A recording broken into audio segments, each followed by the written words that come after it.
우리가 보통 야곱이라는 인물을 볼 때요, 평가가 있죠. 아브라함, 이삭, 야곱 이 세 명이 이 이스라엘의 3대 족장인데 여기에 좀 어울리지 않게 부족함이 많아 보이는 사람이 사실 야곱입니다. 할아버지 아브라함은 믿음의 조상이고 아버지 이삭은 이 순종의 표상인데 야곱의 이미지는 좀 약하고 수동적이고 약삭빠르고 속이고 두려움이 많고 피하는 그런 부정적인 이미지가 사실은 우리가 야곱에 대해서 가지고 있는 그런 이미지 있습니다. 저는 오늘 이 시간을 통해서요, 연약하고 부족함이 있었지만 하지만 하나님이 주시는 지혜로 살았던 그 야곱을 좀 함께 확인해 보기 원합니다. 먼저 야곱을 왜 연약하다고 하는가, 그 세 가지 평가를 간단하게 확인해 보고 그런 야곱이 가지고 있었던 지혜, 그 두 가지를 함께 좀 우리가 나눠보려고 하는데요. 첫 번째, 야곱은 이 가정적인 사람이었습니다.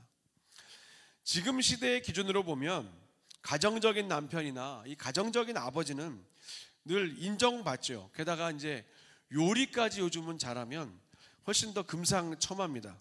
그래서 저는 영원히 100점이 아닙니다.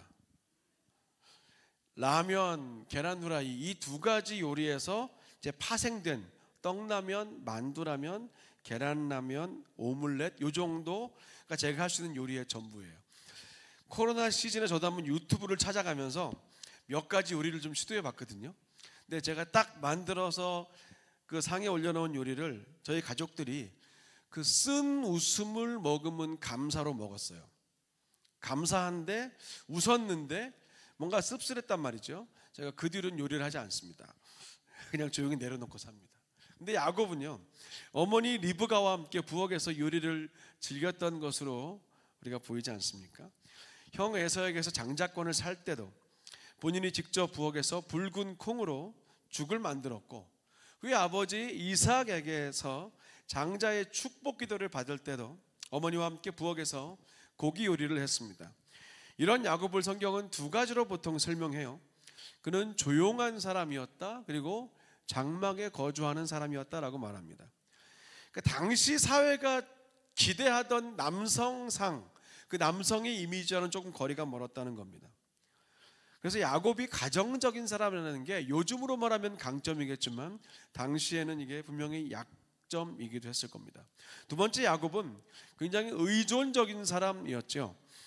스스로 상황을 딱 분석하고 이해하고 판단하고 결정하는 이런 자기 주도적인 삶은 사실 야곱에게서 잘 보이지는 않습니다.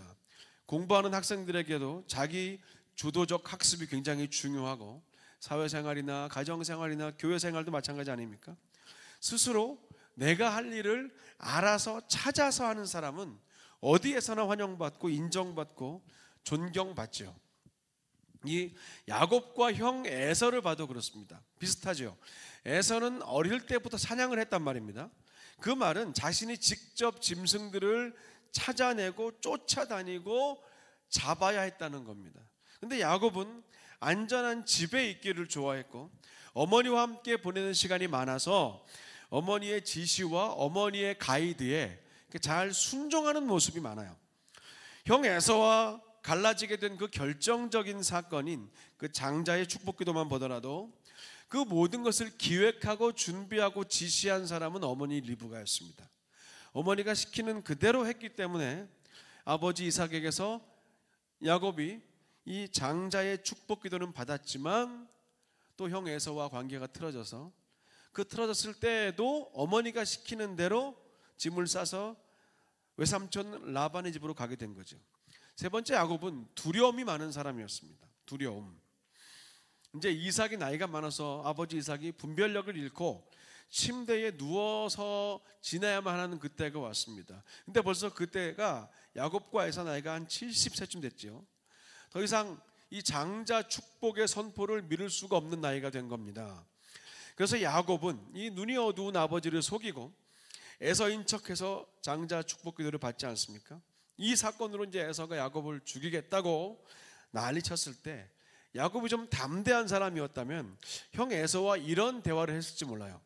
형, 그때 분명히 나한테 장자권을 넘기지 않았느냐, 내가 지금까지 수십 년을 기다렸고 이제 아버지가 곧 돌아가시기 전에 약속받은 그 권리를, 형에게 양도받은 권리를 사실은 이행한 것뿐인데 지금 그렇게 형이 화낼 일이 아니다, 이렇게 말할 수 있었을 때 불구하고 야곱은 전혀 에서와의 대화 없었고 갈등 해결의 시도 전혀 없이 곧바로 짐을 챙겨서 엄마가 시키는 대로 삼촌 라반의 집으로 도망갑니다.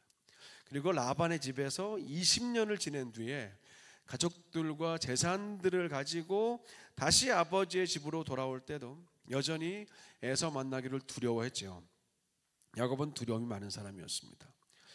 이렇게 좀 표면적으로 보면 남자답지 못하고 의존적이고 부정적인 생각이나 두려움이 많았던 이 연약한 야곱이 어떻게 아브라함, 이삭, 야곱으로 이어지는 이 3대 족장의 계보에 오를 수 있었는가가 중요하죠. 한 가지로 야곱에게는 지혜가 있었습니다. 지혜.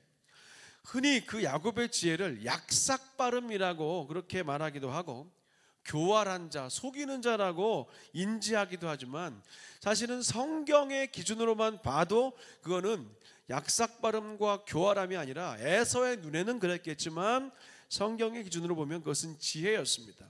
왜냐하면 성경이 말하는 지혜와 우리가 생각하는 지혜는 그 결이 엄연히 다르기 때문에 그렇습니다.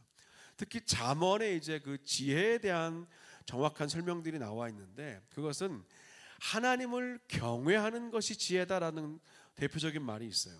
그러니까 우리가 생각하는 지혜는 일을 잘 풀어가고 문제를 잘 해결하고 사려가 깊고 생각이 깊은 것이겠지만 성경적인 관점으로 볼 때 지혜는 지혜와 지식의 근원이신 하나님을 경외하는 것이라는 겁니다.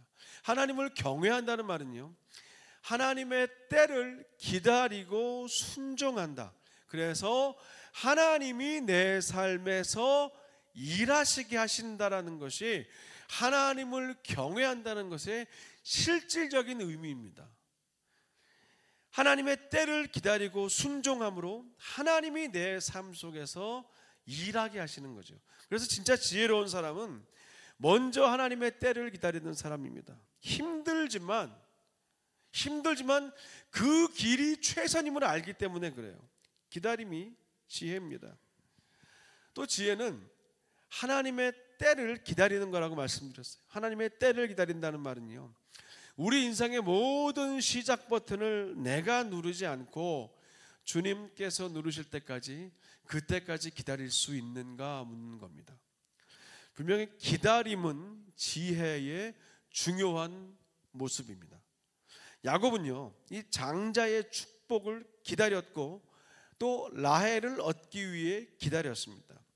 원래 계획은 어머니 리브가가 야곱에게 말했던 것처럼 삼촌 라반의 집에 가서 며칠 정도, 길어야 한 달을 머물 계획으로 간 거예요. 근데 야곱은 그 한 달 사이에 그만 자기 마음에 라헬이 들어와 버렸잖아요. 이 라헬이 들어와 버렸어요. 그래서 라헬을 달라고 본인이 말하면서 본인이 말한 거예요. 내가 라헬을 얻기 위해 7년을 일하겠습니다, 삼촌. 라헬을 사랑하는 마음으로 7년을 7일처럼 수일처럼 지냈으나 아는 것처럼 라반은 야곱을 속이고 언니 레아를 강제 결혼시키죠. 너무나 어이없어하는 그 야곱을 달래기 위해서 그러면 7일 뒤에 라헬을 줄 테니 라헬을 얻은 뒤에 다시 또 7년을 더 일하라고 말합니다. 말도 안 되는 계약이죠. 이 대낮에 눈 뜨고 코 베이는 것 같은 어이없는 상황이지만 야곱은 그냥 그대로 따라요. 그리고 6년을 또 더 보내면서 도합 20년을 보내면서 이제 요셉까지 낳은 이후에 어느 날 하나님이 야곱의 꿈에 나타나셔서 20년 뒤에야 지시를 하시고 말씀을 하시는 거예요. 그러니까 야곱의 기다림은 20년이었습니다. 창세기 31장 12절에서 뭐라고 그랬습니까? 라반이 너에게 행한 모든 일을 내가 보았노라. 하나님이 꿈에 말씀하시는 거예요. 사실 근데 그 한마디면 충분한 거 아니겠습니까? 라반이 지금 너에게 행한 모든 일을 내가 봤다는 거예요. 하나님이 지난 그 20년간의 수치와 수모와 불합리한 날들을 다 보고 계셨다는데 무슨 할 말이 더 필요하겠습니까? 이렇게 꿈속에서 하나님의 때가 되었다는 사인을 받은 이 야곱은 일사천리로 고향으로 돌아갈 채비를 합니다. 하나님이 꿈에서 알려주신 그 방법대로 자신의 몫을 챙기지요. 그리고 준비합니다. 우리가요, 지금 야곱의 스토리를 짧게 줄여서 말씀드렸지만 하나님의 때를 우리가 기다린다라는 말은 나보다 하나님이 더 능하시다라는 것을 인정하는 것이고요, 하나님의 때를 기다린다는 말은 나보다 하나님이 나를 더 잘 알고 계신다, 내 삶을 나보다 더 잘 알고 계신다는 것을 인정하는 것입니다. 하나님의 때가 찰 때까지, 때가 될 때까지 믿음으로, 소망으로 기다리는 사람이 하나님을 경외하는 지혜로운 사람이라는 겁니다. 또 하나님을 경외하는 지혜는요, 하나님만을 구하며 붙드는 거지요. 하나님만을 구하며 붙드는 겁니다. 라반이 너에게 행한 그 모든 일을 내가 보았다. 이 말씀을 하신 하나님은 꿈에서 야곱에게 내 출생지로 돌아가라는 명령을 하셔요. 여전히 야곱의 마음은 에서에 대한 두려움 어마어마했습니다. 불안했습니다. 하지만 야곱은 그대로 그 말씀에 순종했어요. 하나님께 되려 물었다는 기록이 없습니다. 그냥 순종해요. 모든 식솔들과 재산을 가지고 고향으로 갑니다. 거의 도착했을 때 먼저 종들을 보내서 에서에게 야곱이 돌아왔다고 말한 후에 형의 반응을 보라고 시킵니다. 하지만 종들이 전한 소식은 형 에서가 그 20년 동안 당신을 다 용서하고 너그럽게 변해 있더이다가 아니었지요. 형 에서가 400명을 데리고, 지금 무장한 400명을 데리고 당신을 만나러 옵니다. 이 두려움, 심히 두렵고 답답함 가운데 야곱은 모든 식솔들과 양과 이 소와 낙타를 두 그룹으로 나누지요. 에서가 와서 한 떼를 치면 남은 한 떼는 살리겠다는 마음입니다. 그렇게 두 떼로 나눈 야곱은 이제 하나님께 기도를 드려요. 앞서 우리가 읽었던 10절부터 12절이지요. 나는 주께서 주의 종에게 베푸신 모든 은총과 모든 진실하심을 조금도 감당할 수 없사오나 내가 내 지팡이만 가지고 이 요단을 건넜더니 지금은 이렇게 두 떼나 이루었나이다. 내가 주께 간구하오니 내 형의 손에서, 에서의 손에서 나를 건져내시옵소서. 내가 그를 두려워하면 그가 와서 나와 내 처자들을 칠까 겁이 나기 때문이니이다.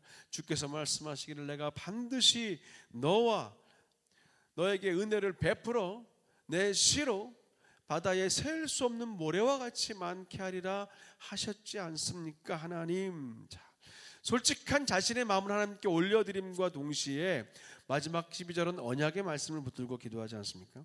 그리고 계획대로 자신을 제외한 모든 가족들과 재산들을 다 형 먼저 에서에게로 보낸 후에 홀로 남아 하나님의 천사와 밤이 새도록 씨름합니다.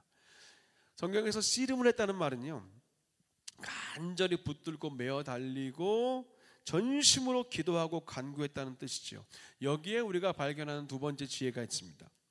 지혜는 나의 최선을 다한 후에 하나님의 최선을 간절히 구하고 하나님의 도우심을 붙드는 겁니다.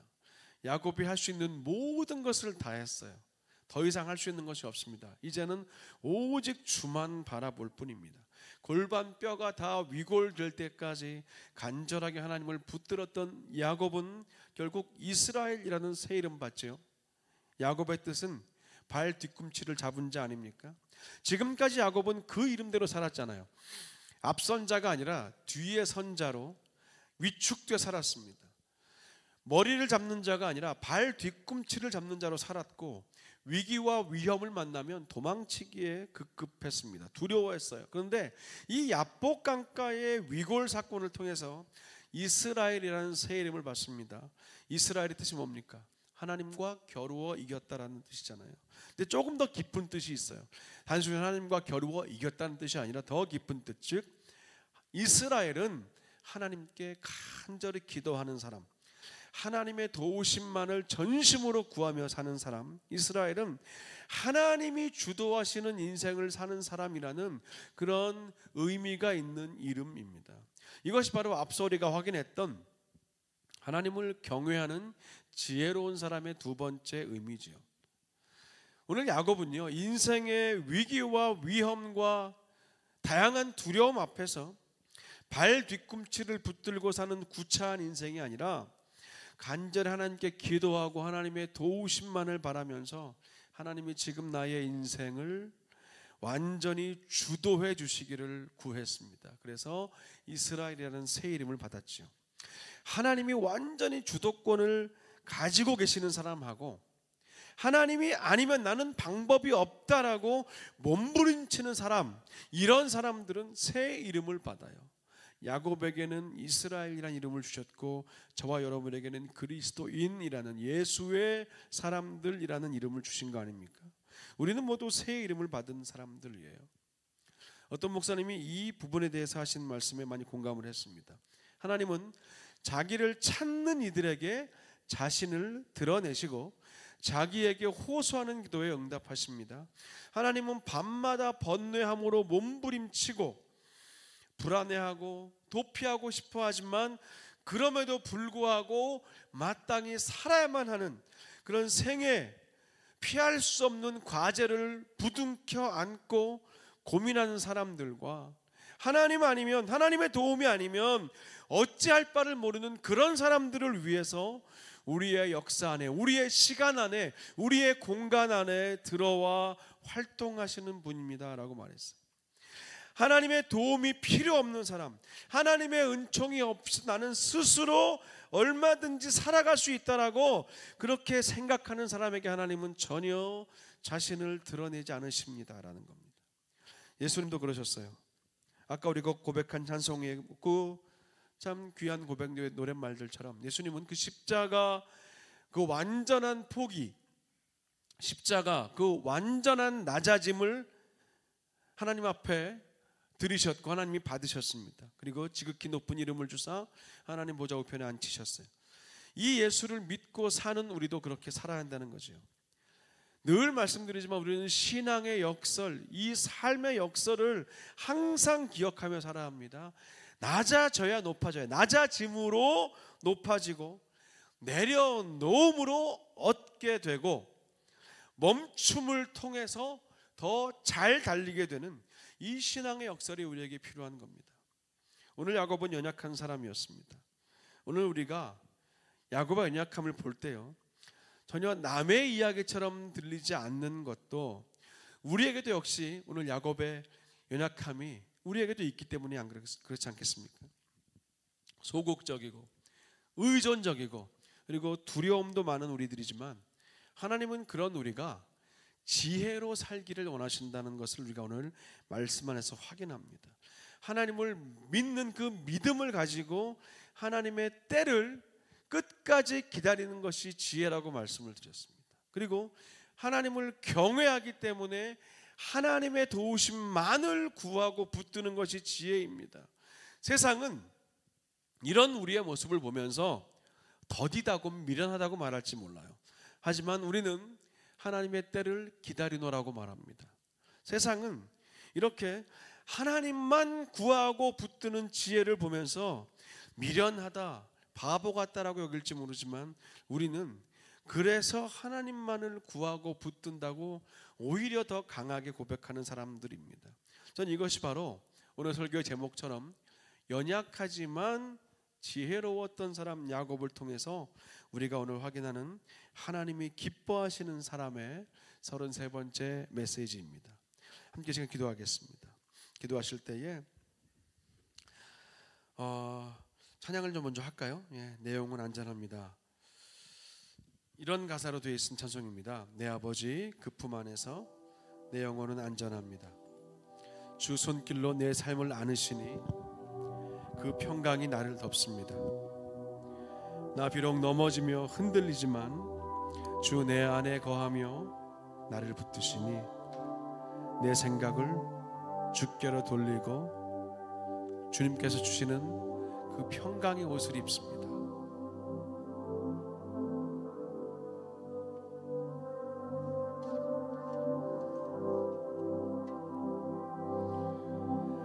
내 아버지 그 품 안에서 내 영혼은 안전합니다. 주 손길로 내 삶을 안으시니 그 평강이 나를 덮습니다. 나 비록 넘어지며 흔들리지만 주 내 안에 거하며 나를 붙드시니 내 생각을 주께로 돌리고 주시는 평강의 옷을 입습니다. 주 약속 안에서 내 영혼 평안해 내 뜻보다 크신 주님의 신뢰 두려움 다 내려놓고 주님만 의지해 주 안에서 내 영혼 안전합니다. 내 아버지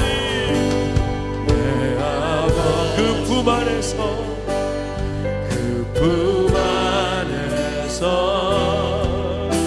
내 영혼은 안전합니다. 주 손길 내 삶을 아느시니 내 삶을 아느시니 그 평강이 나를 덮습니다. 나 비록 넘어지며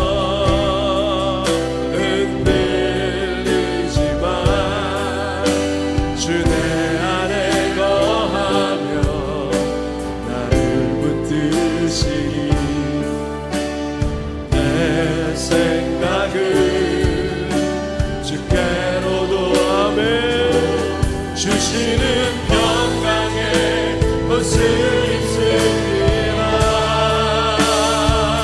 주 약속 안에서 내 영혼 평안해 내 뜻보다 크신 주님의 계획 나 신뢰해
나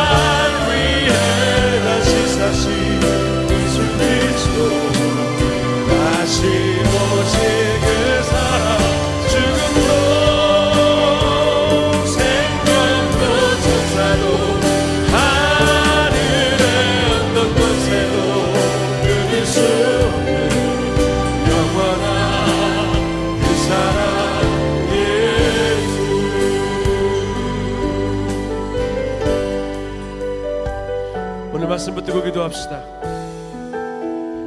혹시 여러분 하나님의 때를 기다리고 계시는 분 계십니까?